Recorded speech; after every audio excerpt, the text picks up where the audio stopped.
How do you view Egypt's ongoing support since October 7th to achieve a ceasefire in the Gaza Strip? From day one of this crisis, Egypt is keen on ceasefire and resuming negotiations between Israelis and Palestinians in order to put an end to this dilemma.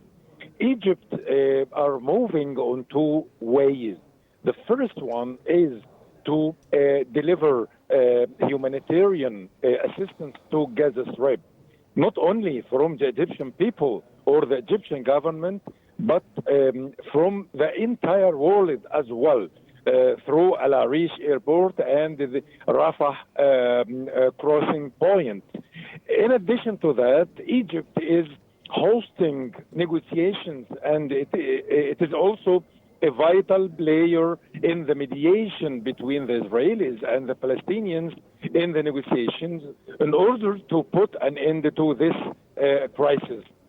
All the time, Egypt overcome obstacles and delays from Netanyahu and the Israelis, but it tries to overcome all the obstructions in order to reach an agreement between the Israelis and the Palestinians for ceasefire and resuming the humanitarian assistance to Gaza, reconstruction of the Strip, and also resume the negotiation for the Palestinian state, because Egypt all the time believe in truth that the Palestinian state on the borders of 1967 is the solution for all confrontations in the Middle East. Right. As for the humanitarian aspect, or from the humanitarian aspect perspective, how do you perceive Egypt's efforts to deliver humanitarian aid to Gaza since the beginning of the crisis? Since the beginning of the crisis, the Egyptian effort is great. Egypt all the time opened the Rafah crossing point in order to deliver the humanitarian assistance to Gaza Strip. Although Rafah crossing point is for cars and trucks, not for persons, not for trucks or something like this. Although Egypt all the time is trying to keep the corridor and the Rafah crossing point open all the time for the assistance, for the medical support to Gaza Strip.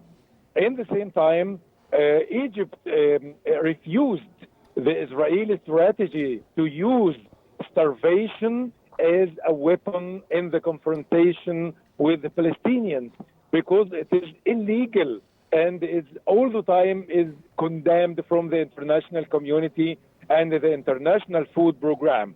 So Egypt insisted on condemning the Israeli strategy in that sense. Starvation should not be used as a weapon in the military confrontation. So the Egyptians are keen on delivering assistance from day one to this moment in order to help the Palestinians to overcome this nightmare.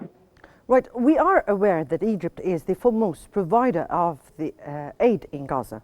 Now, what should the international community do to ensure the unobstructed flow of this aid to the Gaza Strip? The international community is considered to save the delivering of this aid. As we know, the Israelis are putting obstacles and the delays in front of delivering this assistance, not only from the Israeli army, but also from the settlers of the settlements of the Israelis.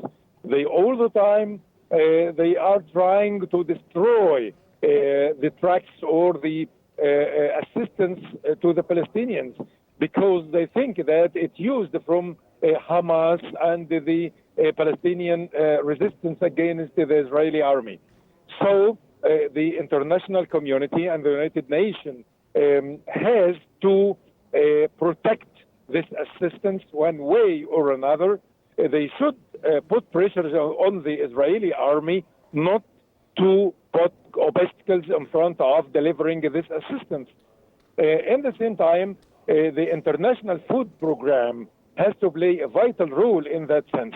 We know that the Israelis put obstacles and delays, but the international community, especially the United States, has to play an important role in that sense and put pressures on Netanyahu.